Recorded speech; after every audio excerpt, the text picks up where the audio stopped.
ছাত্ৰীগৰাকীৰ নাম প্ৰযুক্তা দৰ্শিনী চহৰীয়া। বয়স 13 বছৰ। মহানগৰীৰ নাৰেংগীস্থিত SFS স্কুলৰ 8ম শ্ৰেণীৰ ছাত্ৰী তেওঁ। আৰু এই ছাত্ৰীগৰাকীয়ে 13 বছৰ বয়সতে লিখি উলিয়াইছে 19খনকৈ কিতাপ। ইংৰাজী ভাষাৰ লিখা এইসমূহ কিতাপে লাভ কৰিছে পঢ়ুৱৈৰ প্ৰচুৰ সমাদৰো।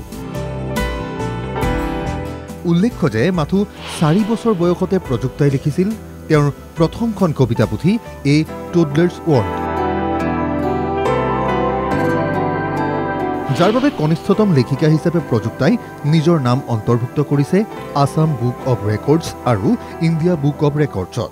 মোৰ লিখা মেলাৰ প্ৰতি আগৰ পৰাই বহুত ইণ্টাৰেষ্ট আছিলে, সেইকাৰণে ক্লাছ 2ত এনেই এটা পয়েম লিখি চালোঁ। তাৰপিছত আৰু লিখিবলৈ মন গ'ল, মাহঁতেও ইনস্পিৰেশ্যন দিলে লিখা বুলি আৰু এনকাৰেজ কৰিলে, ৰিলেটিভছে টিচাৰ্ছে, মোৰ স্কুলেও বহুত এনকাৰেজ কৰিলে, সেইকাৰণে লিখি গ'লোঁ। লিখাৰ পিছত এখন কিতাপ হৈ পৰিল, মোৰ প্ৰথম কিতাপ আ টডলাৰ্ছ ৱৰ্ল্ড। তাতে 58টা পয়েমছ হ'ল। তাৰপিছত ইমানকেইটা এপ্ৰিচিয়েশ্যন পালোঁ, যেনেকৈ Assam book of record, India book of record, তাৰপিছত Asia book of record grand master. তাৰপিছত মোৰ আৰু ইনস্পিৰেশ্যন আৰু এনকাৰেজমেণ্ট পাই পেলাই লিখি গ'লোঁ। তাৰপিছত প্ৰযুক্তাই লিখি গ'ল এখনৰ পিছত আন এখনকৈ মুঠ 19খন কিতাপ, যিসমূহ কিতাপ প্ৰকাশ কৰিছে ৰাষ্ট্ৰীয় আন্তঃৰাষ্ট্ৰীয় স্তৰৰ প্ৰকাশন গোষ্ঠীয়ে। উল্লেখ্য যে মহানগৰীৰ জটিয়াৰ এইগৰাকী ছাত্ৰী সৰুৰে পৰা আগ্ৰহী আছিল লিখা মেলাৰ প্ৰতি, যাৰ বাবে পিতৃ মাতৃয়ে সৰুৰে পৰা উৎসাহ যোগাইছিল প্ৰযুক্তাক। এখন ডায়েৰী আনি দিলোঁ আমি, ডায়েৰী এখনত ক'লোঁ ধুনীয়াকৈ এফালৰ পৰা তুমি লিখি লিখি যোৱা।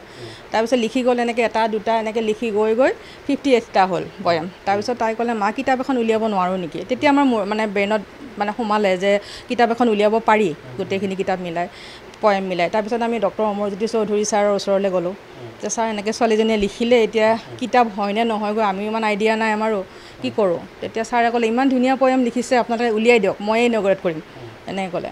তাৰপিছত গুৱাহাটী প্ৰেছ ক্লাবত অক্টোবৰৰ 20 তাৰিখে আছিলে 2020-ৰ, তেতিয়া সেই সময়ত ডক্টৰ অমৰজ্যোতি চৌধুৰী ছাৰে প্ৰথম কিতাপখন উন্মোচন কৰিলে।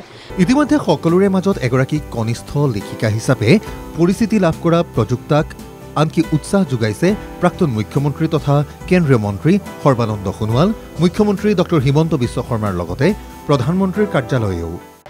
মই যেতিয়া প্ৰথম কিতাপখন লিখিছিলোঁ, ডক্টৰ হিমন্ত বিশ্ব শৰ্মা তেতিয়া হেল্থ মিনিষ্টাৰ আছিলে, তেতিয়া মোক এপ্ৰিচিয়েশ্যন লেটাৰ দিছিলে। তাৰপিছত তেতিয়াৰ চিফ মিনিষ্টাৰ সৰ্বানন্দ সোণোৱাল ছাৰেও মোক এপ্ৰিচিয়েশ্যন লেটাৰ দিছিলে। সেনেকৈ আৰু অনুপ্ৰেৰণা পালোঁ আৰু লিখি গ'লোঁ। প্ৰযুক্তাৰ এই সফলতাৰ যাত্ৰা অব্যাহত থাকক, আমাৰো এয়াই কামনা। ভিডিঅ' জাৰ্নেলিষ্ট ৰাতুল ৰিয়ানৰ সহযোগত বশিষ্ঠদেৱ ফুকনৰ প্ৰতিবেদন NKTV+।